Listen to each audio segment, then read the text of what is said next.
Esse é o René, um empresário de Belo Horizonte, Minas Gerais.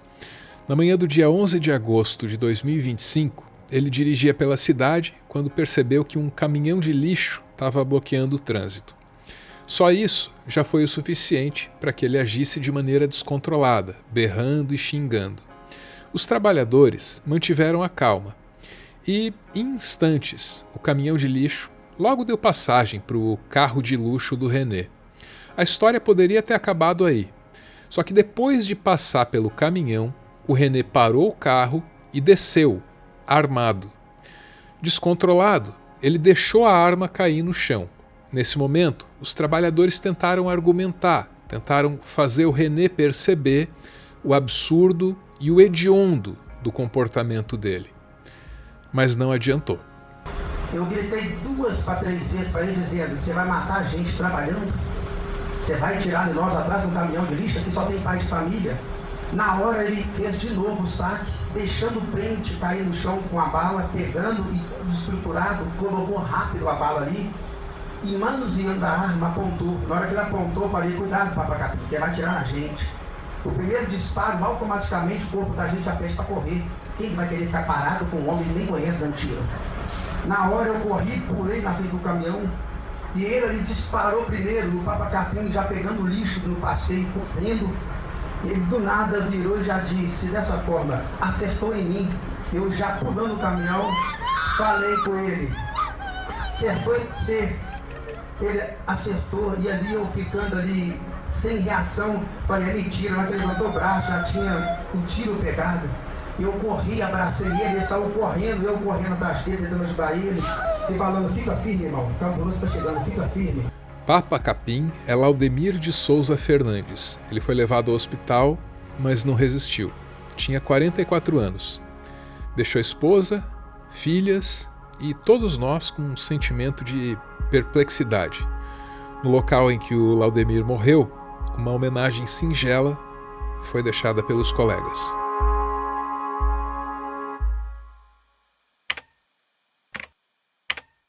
Que razão teria o empresário René para andar tão apressado na manhã de 11 de agosto? Ao que tudo indica, nenhuma. Depois de atirar no Laudemir, ele foi para casa, passeou com seus cachorros, trocou de roupa e foi a uma academia. Ele agiu como se nada tivesse acontecido. Talvez com a certeza de que nada aconteceria. Então não surpreende que, ao ser preso na academia, ele tenha dito que nada aconteceu. René, o suspeito de atirar em Laudemir, é descrito como um empresário bem relacionado e dono de diversos empreendimentos. Ele foi detido poucas horas depois do crime. Os policiais o encontraram treinando em uma academia na Avenida Raja Gabalha.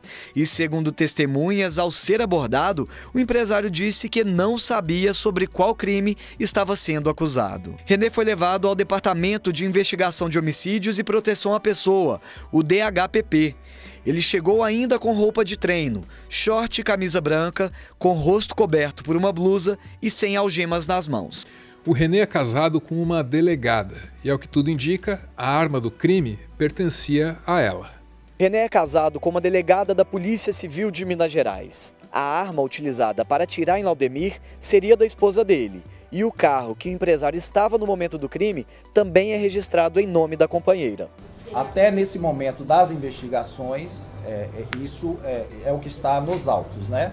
Ela alega que não tinha conhecimento qualquer em relação à responsabilidade ou eventual participação do marido em infração penal. Agora a polícia investiga se houve omissão de cautela por parte dessa delegada, já que a arma dela jamais poderia estar nas mãos do marido, principalmente se você considerar o histórico desse homem. René tem outras passagens pela polícia, no Rio de Janeiro, onde nasceu. Em 2011, o empresário foi indiciado por homicídio culposo, ao atropelar e matar uma mulher de 50 anos. Ele estava em alta velocidade. O acusado também tem passagem por violência doméstica e teria agredido uma mulher em 2003. E essa ficha corrida foi usada como um dos argumentos para que a prisão preventiva do René fosse decretada, como se fossem necessários mais argumentos, né? Inclusive, chama atenção que o documento juntado pelo Ministério Público, que a defesa teve acesso, responde a outra ação penal, já com denúncia ofertada, denúncia recebida, de lesão corporal grave no âmbito de violência doméstica, onde inclusive o braço da moça, da outra vítima, foi fraturado. Então, todo esse contexto, gravidade concreta dos fatos, reiteração delitiva do agente, eu acolho, para a garantia da ordem pública, eu acolho integralmente o parecer ministerial e converto seu flagrante em prisão preventiva. Nas redes sociais, René se define como cristão, marido, pai e patriota. O cristão, agora bem se sabe, mata por motivo banal. O marido já cometeu violência doméstica. O pai tem tudo para ser uma usina de traumas. E o patriota, esse escreve na língua não do seu país, mas de uma potência estrangeira. É uma contradição, mas não é uma contradição só dele, é uma contradição nossa. Olha bem para o René, bonito, bem vestido, bombadão. A imagem do sucesso, o Instagram deve adorar. René, antes da prisão, correspondia aos anseios de muitos de nós. Muitos homens querem ser René. Agora, olha para o Laudemir, um homem simples, franzino e que de maneira alguma transmite a imagem daquilo que a maioria de nós compreenderia como sucesso. E isso está errado. Isso está muito errado. Sem o René, Belo Horizonte fica melhor e mais segura. Mas sem o Laudemir, Belo Horizonte fica pior e mais suja. O René é absolutamente dispensável para a coletividade. Já o Laudemir era essencial. Ainda assim, todos preferem ser René. É uma armadilha de uma cultura que valoriza um encosto anabolizado como esse René, ao passo em que nega a dignidade do trabalhador braçal e esforçado, que é o Laudemir. É fácil apontar a covardia e o desequilíbrio de um René. Difícil mesmo é admitir que todos nós fazemos parte de uma cultura disfuncional, uma cultura que permitiu que o René visse no trabalhador da limpeza pública apenas o saco de lixo que ele carregava. Então, para mim, ele simplesmente, ao pensar dele, que ele estava atirando em um saco de lixo, né? Mas meu marido não era um saco de lixo. Ele era um ser humano que estava fazendo o trabalho dele honestamente, um trabalho que ele gostava de fazer, ele amava fazer esse trabalho. Ele saía de casa todo satisfeito, chegava de casa todo feliz e ele fazia o trabalho dele com excelência. Pode perguntar a qualquer um que ele fazia o trabalho dele com excelência.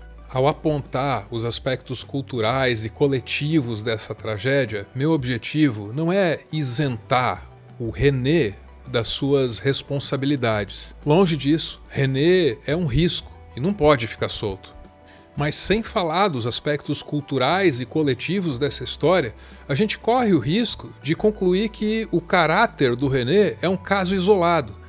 E infelizmente não é. Esse homem, René, é a prova viva de que um dos maiores fracassos da nossa sociedade é justamente o nosso modelo do que é sucesso.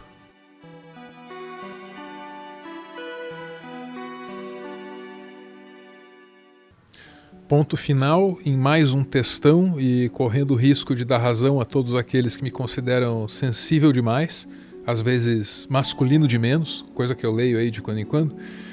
Eu admito que esse levou mais tempo do que deveria para ser feito. Algumas coisas ainda me surpreendem e ainda me abalam, mesmo na minha idade. A estupidez humana ainda me reserva algumas surpresas nessa existência. É aterrador perceber isso.